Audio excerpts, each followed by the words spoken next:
السلام عليكم الإخوان، تكونوا بخير وعلى خير. نشارك معكم هذه الحصيلة اللي هي هذا الكلفوط. اللهم بارك، كلفوط زوين تبارك الله، والحمد لله والشكر لله. هاد العبارات يعني صراحة ماشي بحال ديال السبينين، وإنما الحمد لله ديال الطعمة. اللهم لك الحمد والشكر لله. هو قنيفيط،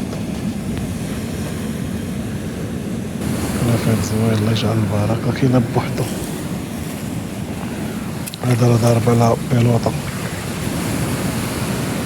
هذا ضرب بيلوطة. الحمد لله والشكر لله. الله في الطايب شي يرتاح. تحياتي للجميع، السلام عليكم.